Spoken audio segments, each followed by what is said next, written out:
Good afternoon, everyone. Thank you for joining us today for our webinar in Billing and Coding for Outpatient HIV Services. First, I'd like to thank the work group of HIV/MA leaders who spent a lot of time. It's been really a labor of love to put together billing and coding resources that we're going to talk about here today. Joining us, who's going to be presenting, Barb Pierce is the president of Barb Pierce Coding and Consulting Incorporated. Barb has many years of experience in the areas of coding and billing. Her strengths include an extensive knowledge of coding as it is applied in a medical office. Barb has worked with a variety of clients performing medical record reviews and education. She has provided educational sessions and coding support for IDSA and HIV/MA for the past several years. Now, at the end of Barb's presentation, we'll have some question and answer time, and we'll open the phone lines at that time. Thank you for joining us, and we'll go ahead and get started. Barb, I'll turn it over to you. Thanks. The decoding guides resources that were developed were quite the labor of love for those physicians. Thank you very much who helped us with those. You know, I can talk a lot about key elements of history exam and decision making, but what we found has been really helpful with some groups is we need to make that table of risk and that medical decision making specialty specific, and that's what we have done with the coding resources. So we kind of wanted to get together today to talk about some of these things, and I always think it's important to give you some reminders besides the medical decision making, which yes should be driving your code selection. I need to make sure that you understand when you've got that really sick patient in front of you that you're getting credit for the level of service because you've done enough in history and exam and so forth. So today we're going to be talking about E&M coding, consultations, just a little bit on prolonged service. I went ahead and included a couple of slides on critical care. Wasn't sure if you were doing it. And then I'm going to talk a little bit about some codes that aren't really, well, they're E&M codes, but they're not based on history, exam, and decision making, but they're things that happen behind the scenes, and I just wanted to make sure that you folks were aware of them. And then we will finish up with some just a brief couple comments on some compliance issues as far as incident to shared visits and working with residents and medical students. So let's start out by talking about your documentation. Medical necessity is the overarching criterion, regardless of the volume of documentation. I'm sure you all can relate to that what used to be a half-page dictated note that you did and you talked into your little microphone, and now it becomes 3 or 4 pages. We have to make sure that medical necessity is documented. And to accurately reflect that the service was provided, your documentation should occur during or as soon as possible after it is provided. That's right from CMS or the Medicare's guidance. And I would recommend that you have an internal policy to address what is timely documentation, because I certainly have gotten into some instances where the documentation just isn't done. You know, and I think if that's a week later, I think that could be a real issue. And beware of the electronic medical record or electronic health record. We know they're all coming, and maybe everybody that's listening in today already has an electronic record. Medicare and other insurance companies are working for looking at cloned notes to make sure that all notes aren't the same.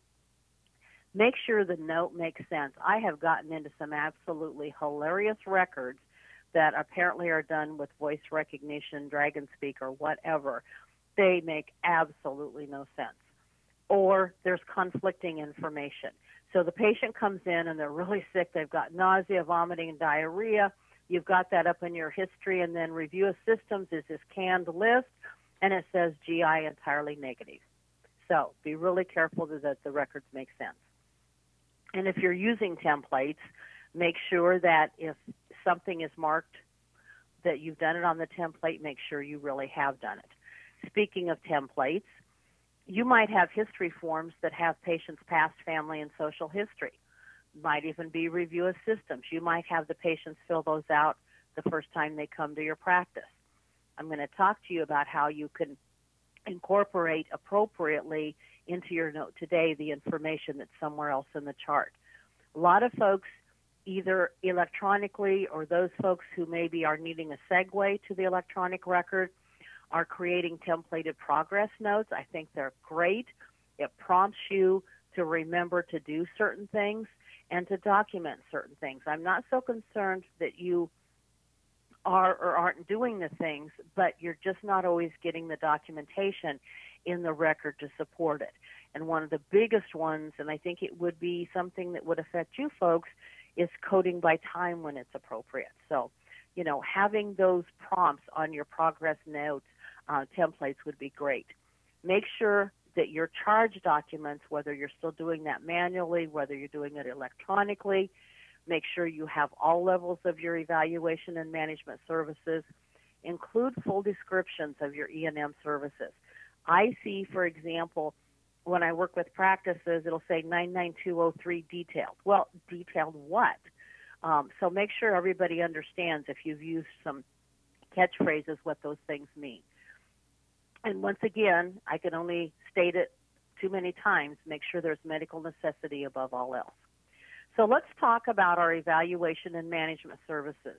They're based on three key elements: history, exam, and decision making. And as you probably know, or as you can see on your resources, new patients, for example, require all three key elements: history, exam, and decision making. Established patient visits require 2 out of 3 of history, exam, or decision making. So that history is based on the chief complaint, the HPI, or history of present illness, the ROS, or review of systems, and the PFSH, which is past, family, and social history. The history of present illness must be done by you, the provider of record. So if you have an RN or LPN or medical assistant who is escorting the patient back to the room for you to see the patient, yes, they certainly can do a chief complaint, but they need to leave that history of present illness to be done by you as the billing provider. History of present illness elements are location, quality, severity, duration, timing, context, modifying factors, and associated signs and symptoms. And 4 of these things is the most that's ever needed for the biggest, best code that you would ever need to code. Or history of present illness could be the status of 3 chronic conditions. So if you are seeing that patient for 3 different problems, and historically the patient might be telling you what the status is, how they're doing, are they compliant, those kinds of things, you could potentially use that as your history of present illness instead of something, because not all patients come in with something acute that day. The next part of our history is review of systems. There are 14 choices here, and the best that you need, the most you ever need, is 10. And just a reminder that review of systems is current signs and symptoms. So patient is diabetic is not an endocrine review of systems. Patient is diabetic and their blood sugars run in the 130 range, then we've got a current sign and symptom. So make sure that you aren't confused and make sure you aren't using historical statements as review of systems. So with review of systems and past family and social history, you can incorporate by reference that information that has been either already in the chart or that's on a form that's completed by the patient, or potentially a form that maybe your ancillary staff has helped the patient complete. But that's just review of systems, past family social history. If that was done other than today, make sure you update it. Make sure you document where that information is being retrieved from. If the patient is unable to give you a history, state why. For review of systems, the 3 magic words, all others negative, some of the Medicare contractors are saying, fine, we know how many that is. However, 10 review of systems is really what all others means. So my recommendation is you might want to state the number of systems that were actually reviewed. You also might want to avoid the naughty word non-contributory for past family social history. My suggestion was reviewed and is negative. The reason being, Non-contributory, some of the Medicare contractors have said if it didn't contribute to the problem, then it wasn't medically necessary, so we are not going to give you credit for it. So those are just a couple of things that you can either take my advice or you could ignore it. And if you know for sure what your Medicare contractor allows and doesn't allow, make sure you follow those rules. For past family social history, only one item from an area is required. So patient is allergic to penicillin, no family history of coronary artery disease, patient denies smoking would be something from each one of those three areas. Of course, that's not enough information for you to take care of the patient. But the big takeaway with past family social history is some of the higher levels of service that you want to provide, for example, a level 4 or 5 new patient or consultation, you would need some one thing from each of the areas of past family and social history. Our second key element is examination. And again, as you go through the coding resources, for those of you that already have them, you're going to see in these neat little columns that it's going to tell you for each level of service how many systems you need. So those basically were built on the 95 guidelines. And the 95 guidelines can be somewhat confusing because they aren't very specific. So they're generic by body system, and the systems that count are constitutional, eyes, ears, nose, mouth, and throat, cardiorespiratory, GI, GU, musculoskin, neuropsych, and heme lymph. The 95 guidelines would say a system for problem-focused, a limited exam of 2 or more systems for an expanded problem focus, an extended exam of 2 or more systems for detailed, and 8 systems is a comprehensive. What in the heck is the difference between a limited exam of 2 or more systems and an extended exam of 2 or more systems? Some Medicare contractors have tried to define that. Some of you may have some internal auditing protocol, and I find folks just kind of going in all different directions when it comes to how they're going to interpret the 95 guidelines for limited versus an extended exam. When the 95 guidelines came out, this was one of the problems, and it also created problems for the specialists because the 95 guidelines were basically a head-to-toe exam, and we know that some of the specialists want to hone in on just a specific body system or area. So when the 97 guidelines were created, they came up with these bullets with numeric requirements, parenthetical examples, and so on. And it was very specific. It said 1 to 5 bullets for problem focus, 6 to 11 for expanded, 12 bullets for detailed, comprehensive 2 bullets from 9 system, a total of 18 bullets. Holy moly, who's ever going to do that? So what I usually recommend is that for problem focused and those would be 1 system. Expanded problem focused would be 2 systems. If you know for sure what your contractors want for detailed and you're comfortable based on the number of systems and based on the amount of detail, just go for it. But if you're not sure, then you might want to consider looking at the 97 guidelines and coming up with 12 bullets. There's more specificity there. Or what I often tell physicians is, if you need a detailed exam, why don't you just go a little bit further and just do your 8-system exam, which is considered a comprehensive exam. So now let's talk about the medical decision-making. The documentation guidelines tell us that medical decision-making is based on 3 things. The number of diagnoses or management options is the first one. The second one is the data. And the third one is the risk. So for that first one, for the first third, that point system for number of diagnoses and management options, you get more credit for dealing with new problems than you do established problems. You get more credit if that established problem is worsening than you do if that established problem is stable. For data, this is where you're going to get credit for lab, x-rays, EKG.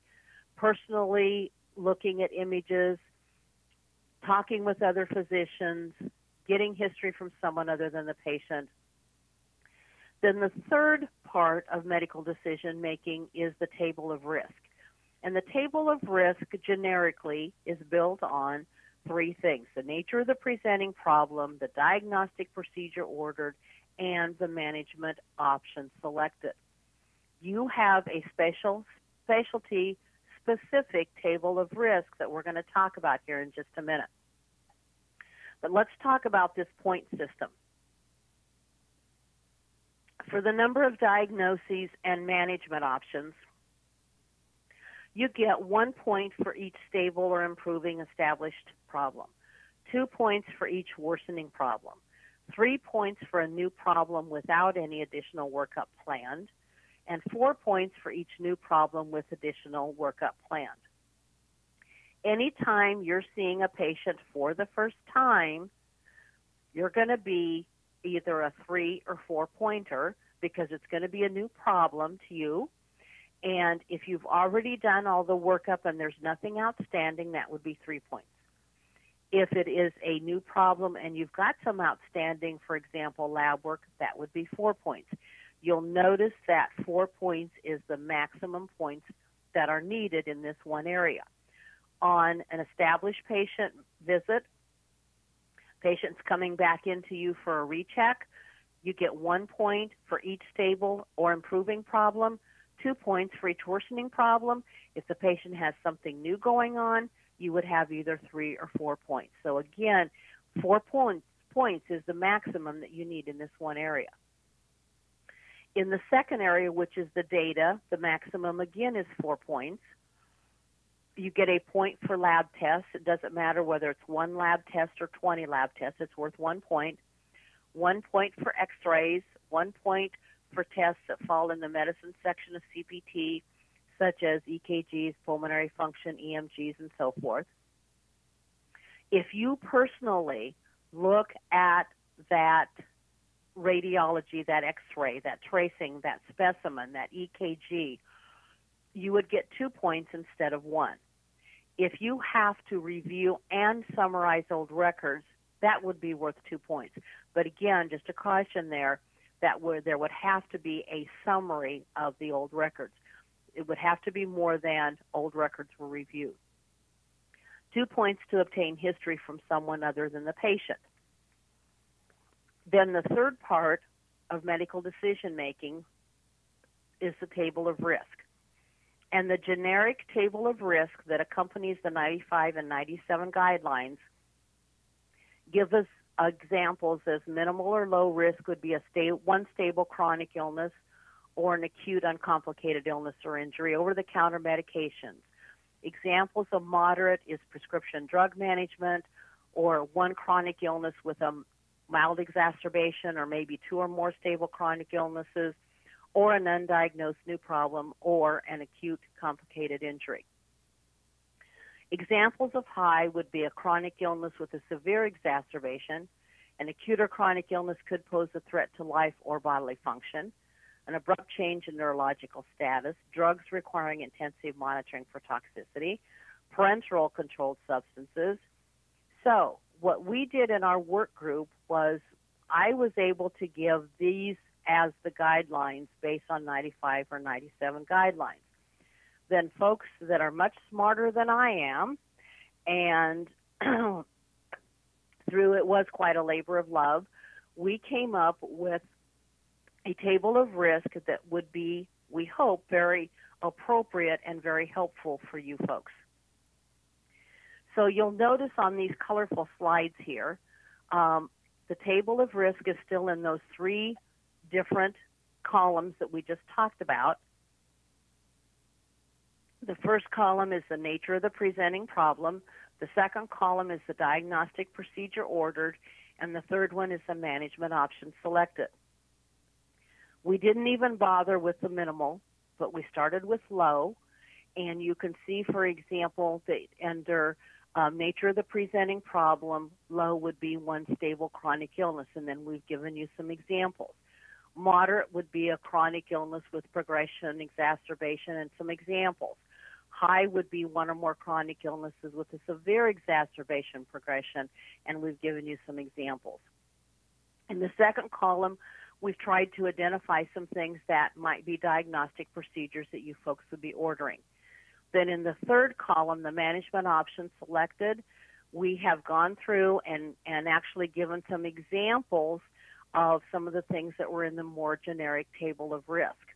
And then on the next 3 slides, you'll see, in case that was just a little bit too blurry for you, we've taken each one of those 3 columns and have made them bigger so that you can actually see those. And those of you that actually still have that have the coding references can be referring to those as well. And during the question and answer period, if there are certain questions that you folks have about this, I will have some help with your clinical questions, so feel free to ask them, and I'll let the good doctor go ahead and answer those for you. But we'll wait and do that at the end when we open it up for questions. So there again, the table of risk, the medical decision-making, is really what we were after as a group to make it specialty-specific for you folks. So we hope that that was helpful. Okay, now you can throw out the window everything that we have just talked about in the last 20 minutes and code based on time. You only want to be code based on time when the majority of the visit is counseling or coordinating care. I would assume that you folks spend an enormous amount of time counseling and coordinating care. For outpatient services, it's considered face-to-face time. For inpatient services, it would be unit floor. So documentation should be very specific. It should include the total length of the visit in minutes in the office face-to-face, the counseling time in minutes, and a brief description of what was discussed. When you do that, you override history exam and decision making. So you basically could code by time without ever examining the patient. And on the grids, for example, in 99213, an established patient level 3 is 15 minutes. So if you spent 8 minutes counseling or coordinating care of a 15-minute visit, you could have a 3. A level 4 established patient is 25 minutes. A level 5 is 40 minutes. And I'm guessing there are situations when you are with your patients at least that long. Now, the new patients and consults also have time associated with them, but they are harder to get to. I want to talk about consultations, which is a special evaluation and management code, when basically you are recommending, someone has asked for your opinion and you're going to make a recommendation. In 2010, CPT, which is our coding Bible, lightened up the definition of consultations. And they did that because there was so much confusion out there as to, at what point were you, was it a transfer of care to you, and at what point were you being asked for your opinion? Some were saying, well, no, if you go ahead and order a test or do anything on that patient, then you've taken over care and you couldn't bill it as a consult. So what CPT tried to do was make it easier to bill consults. Well, Medicare had been doing a lot of their own investigation and a lot of their own audits, and pretty much were believing that you didn't know how to bill consultations and that they were being used and abused. And when CPT lightened up their description, Medicare basically said, then we will no longer pay for consultations. And in the office setting, they said you should use new patients or established patients instead, and the 3-year rule that I'll talk about here in just a minute will apply. In the hospital and nursing facility, basically they said you can do an admission instead of the consult. Some of the specialists in the office have really gotten hurt by no longer being able to bill consults. Why did you ever want to bill consults? Well, because they pay higher, because you were getting paid for a service that you were rendering as an opinion. Now, I just mentioned that in the office you're going to have to decide now whether the patient is new or established. CPT says an established patient is one who has received services, and professional services means something face-to-face, from the physician or another physician of the exact same specialty and subspecialty who belongs to the same group practice within the past 3 years. So you are one big happy family per specialty. Now, I would still recommend that when you can, you bill consultations. There are insurance companies who are still paying for them, and it varies by state. For example, I can tell you in my state, Medicare won't pay for consults. Walmart Blue Cross and Blue Shield will not pay for consults, but Medicaid still will, and some of the other commercial carriers still will do that. If this is something that you want to continue doing, if your practice really is a lot of consultations, then you need to make sure that someone has investigated for you and can tell you if it's worth your while to still bill consults to the insurances who will accept them. But remember, if you're in consult mode, the intent is not for you to manage from the get-go. So if it's to manage a portion of the patient's care, then it's likely not a consultation, and it's probably just going to be an office visit. Ignore that, a subsequent hospital visit. I forgot to change that. But basically, it would just be a new or established patient if it is not going to be a consultation. So if the requesting physician says, I'm sending patient XYZ to you to manage HIV, then that is not a consultation. But if they are asking for your expert opinion on something, then it would be a consult.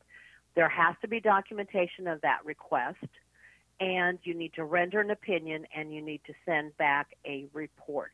So the 3 R's, request, render, and report. But again, I think the intent is what is usually the most questioned, so make sure that intent is still there. Okay, so we talked a little bit about coding by time, but there are some special add-on codes that you may use when you are in a situation where the time really exceeds the visit. These are add-on codes to your regular evaluation and management codes to indicate additional time was spent with the patient. So it's face-to-face time. The time does not need to be continuous. If you possibly had more than one of you seeing the patient on the same day, you would have to add your time together. So for office, the codes are 99354 and 99355. An additional 30 to 74 minutes is the 99354. 75 to 104 minutes would be 1 unit of 354 and 1 unit of 355, and so on. What is really tricky about prolonged service is the bullet that says the typical time specified for the base CPT code has to be subtracted from the total time. We call it threshold time. The other thing that can be confusing is if your base E&M code that you want to add on to is coded based on time for counseling or coordination of care, then you can only report prolonged service with that highest code in that family of codes as the companion code. So I put together a little grid here to show you, and I've chosen the top 2 codes in the new patient series, in the consult series, and in the established patient series. So the 99204 typically requires 45 minutes of time. And if you go to 75 minutes, you've met 30 minutes in addition, so you could bill your 99204 and the 99354.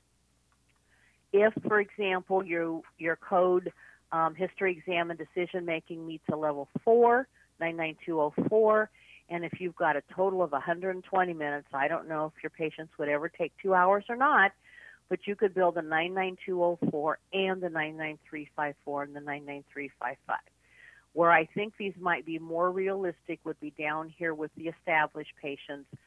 So a 99214, if you've met it on history exam and decision making, and you've got a total of 55 minutes documented, you could bill the 99214 and the 99354.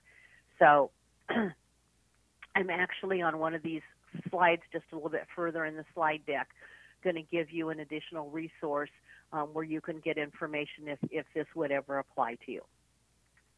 Don't know if you folks would ever be billing critical care because we're supposed to be talking about outpatient services. So I just wanted to just mention it and leave the slides in here where the patient basically has to meet critical care criteria, which is direct delivery of medical care for a critically ill or critically injured patient, which basically means that critical illness acutely impairs one or more vital organ systems. There's a high probability of imminent or life-threatening deterioration in the patient's condition. It involves high complexity decision-making to assess, manipulate, and support vital system function, to treat single or multiple vital organ system failure, or to prevent further deterioration. There's a lot of information in the CPT book about these codes, and it's 99291 for the first 30 minutes, and then 99292 each additional 30 minutes, and there's the way the codes break out. You could potentially bill a regular E&M code, and then if the patient needed critical care later, you could potentially bill that. And I always recommend with critical care, because everybody's looking at it, that you document actual clock time. If you want to read more about either one of these services, I've given you a couple MedLearn Matters articles on prolonged services and critical care. Okay, now these next few slides, again, they're evaluation and management codes, but they aren't the usual codes based on history, exam, and decision making. But I just felt that they were worth us talking about. Maybe some of you are using them successfully, maybe some of them you would never use, and I just wanted to make sure you knew about them. There's something in the CPT book called Care Plan Oversight. And Care Plan Oversight has different codes based on the place of service. And it's for services within a 30-day period or a calendar month, and only one physician can report for a given period of time. These services require complex multidisciplinary care modalities involving your development or revision of care plans, your reviewing of labs, reports, communication, and care decisions with healthcare professionals, family members, and so on. I've talked with physicians about using these codes. Some of them say, absolutely not. There's no way we're going to do that kind of record keeping. You might want to take another look at that. And again, these are the CPT codes. I'm going to talk about Medicare here in just a minute. But if you have patients under the care of home health, hospice, nursing facilities, domiciliary, rest home, assisted living, or home, and you're doing these types of services, you can see again that these are time-based codes, and these are the codes. Now, Medicare will only pay Medicare Care Plan Oversight, yes, for the patient under the care of a home health agency or a patient who is in hospice. G0181 and G0182. Now, you'll notice on the codes that I just showed you, you can have, for CPT, for the other insurances, there's codes for 15 minutes and there's codes for 30. Medicare will only pay 30 minutes or more. And I found a resource actually just by Googling. It actually came up to an AAPC news article, and it gave some really good ideas, and it even gave a little sample grid of how you would have to keep track of the time, because you have to have a log of all the time that you're spending. There's also codes for home health certifications. Remember, if a code starts with a letter, G0180, G0179, or the ones we just talked about, those are HCPCS codes, and those are specific for Medicare. These are for certification or recertification of home health, and you have to have a face-to-face with the patient. And basically, this is when you're reviewing the home health agency's plan of care. You're making changes, you're making revisions. You may bill these codes. Make sure you keep a copy of that form that you're sending back to the agency. A couple years ago, Medicare came up with some transitional care management codes. This was to hopefully keep patients from being revolving doors and being discharged one day and being admitted a day later or 2 days later. So these are codes for transitioning the patient from an inpatient setting, such as an acute hospital, rehab, long-term, partial hospitalization, so on, transitioning back into their community home setting or their community setting, which could be a home, it could be domiciliary, it could be assisted living. Usually these codes are going to be billed by the primary care physician, which may or may not be you, but only one physician can bill them. And the two codes are 99495 and 99496. And these codes are payable by Medicare. And the difference between the two codes is that the 495 has to be a patient of moderate complexity. The 496 is a patient of high complexity. Both of them require within 2 business days you have to get on the telephone, or your staff does, contact the patient, see how they're doing, and then you have to have a face-to-face for the 495 within 14 calendar days, for the 496 within 7 calendar days. Again, I wasn't sure if you folks would be doing these codes, but here is a list on slide 33 of some of the things that you would need to be providing for that patient. There's great information in the CPT book, and now Medicare has also come out with some great guidance if you think these codes would apply to you. Now, the reason I'm going to talk about these complex chronic care coordination service codes is because there is something new coming up in 2015.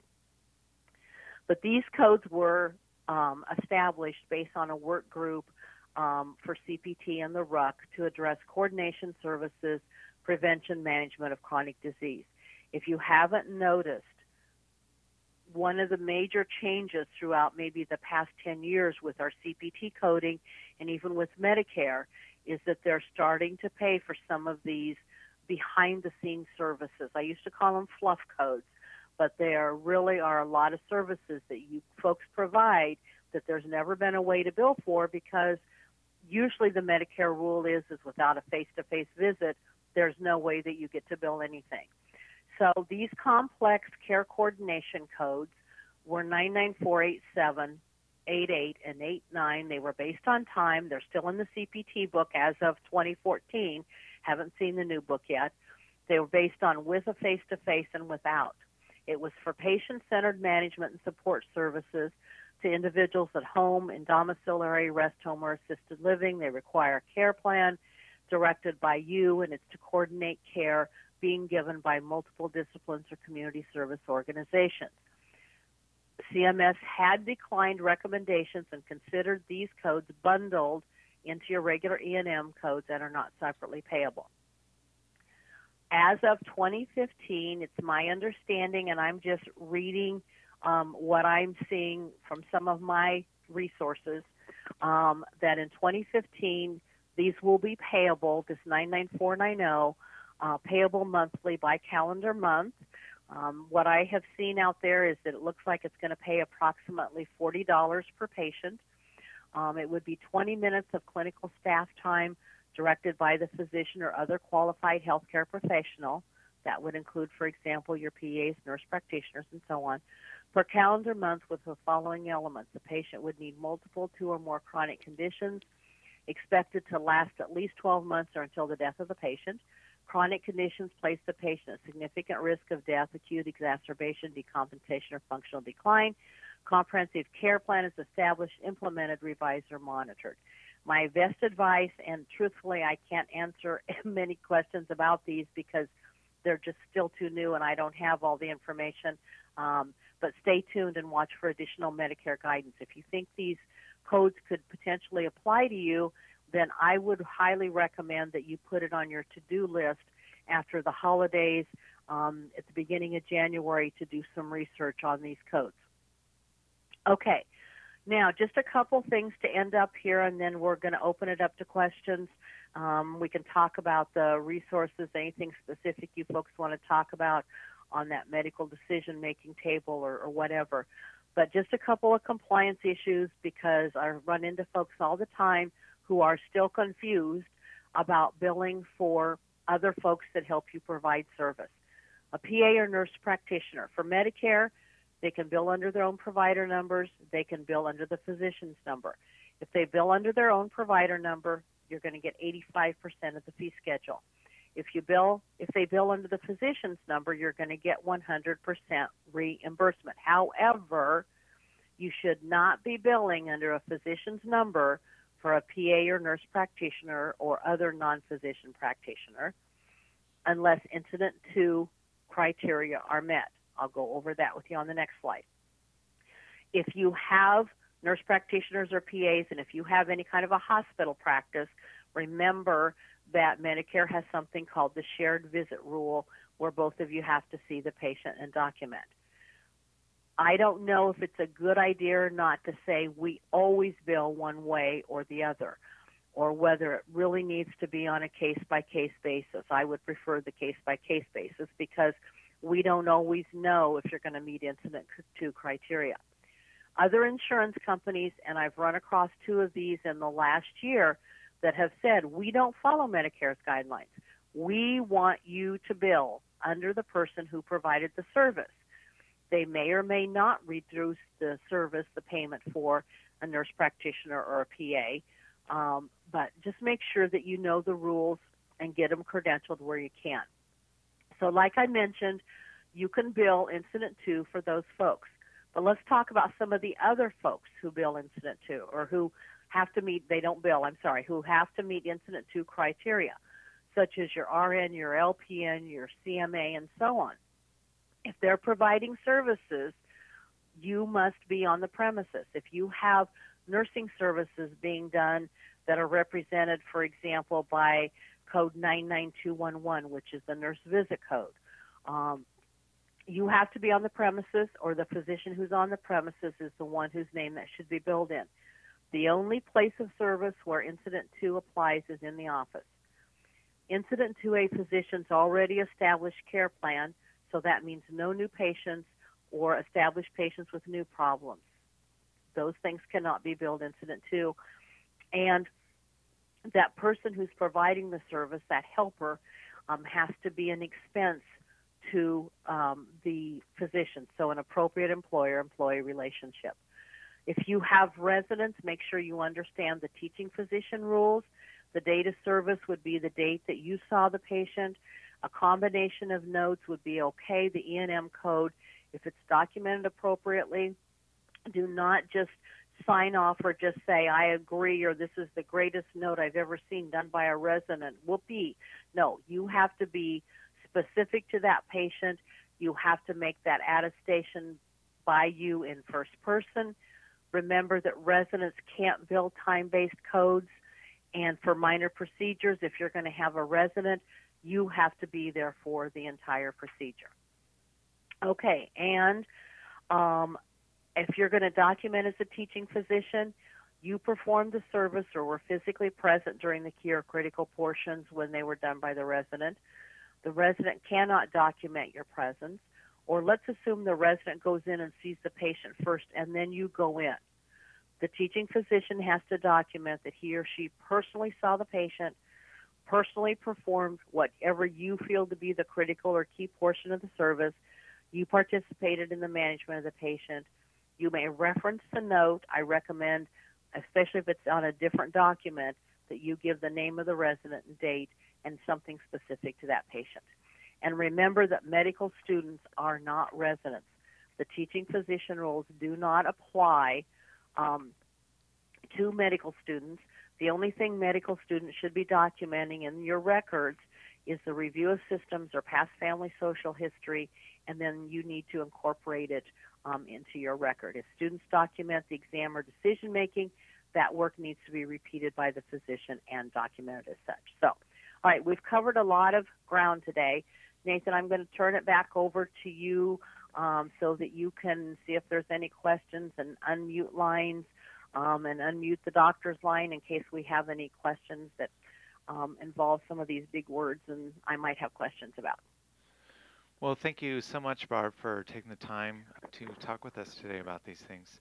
We're going to unmute everyone's lines, and we're going to take some questions from the group. We have with us today, as Barb mentioned, HIV clinical expert Alan Tagey, who works at the Cleveland Clinic Foundation and is also an HIV MA board member. We're going to read some questions that we've received from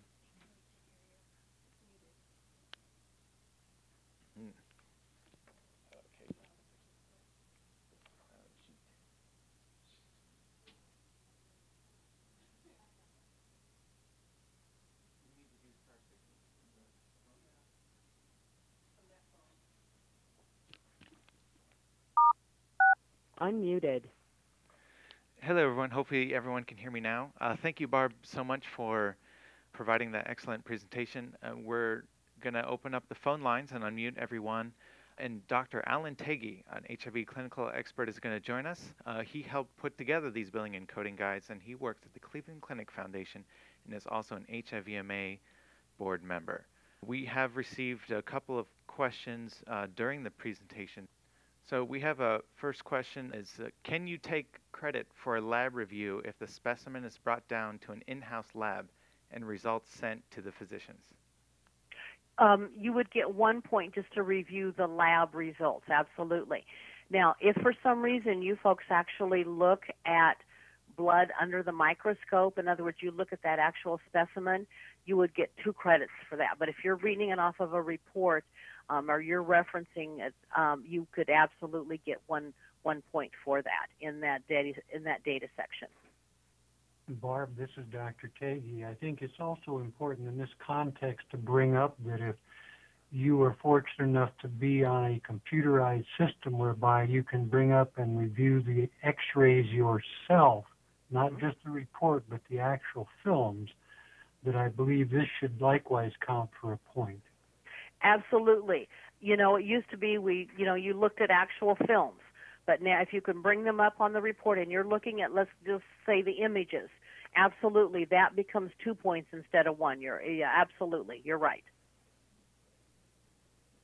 Okay, we have another question. If patients present with 2 illnesses, are points for diagnoses doubled? Let's say that it is a new patient. No, you're just going to count one of the illnesses, and it's either going to be 3 or 4 points.